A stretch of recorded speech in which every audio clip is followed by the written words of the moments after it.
We're ready to go. Okay. Okay, today we're going to replace the oil filler on this Volkswagen motor. This one has leaks all the way along here, so it's really not worth having anymore. To do it, we got a special tool from EMPI. This is what you use to take the center bolt out. The bolt is in the center here. Let's take a look at that.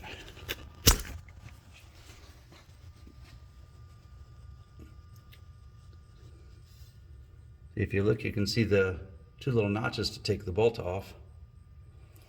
Not real easy to get to, and it takes a special tool. And if you do it wrong, of course, you'll have parts fall down inside the motor, and that's not much fun. So we use this instead. So to use this, what you'll do is you'll rotate it around until it's completely smooth. You'll see it'll come off smooth, and a little notch will stick out, and that's what'll grab the inside. If you rotate it around until it's flat, it'll fit right down in here. See, it fits in like a charm. We'll take our big wrench.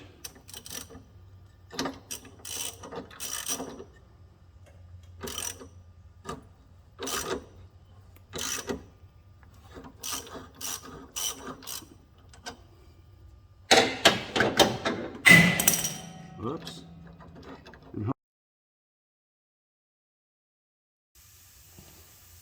Okay, back to it.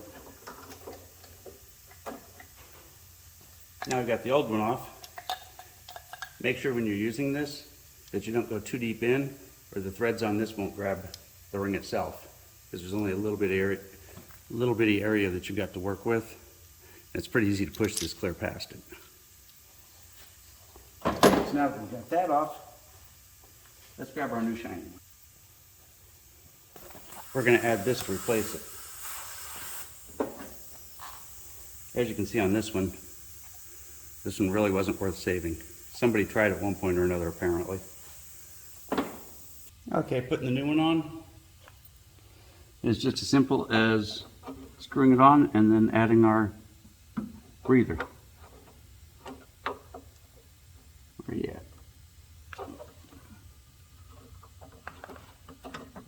And there we go.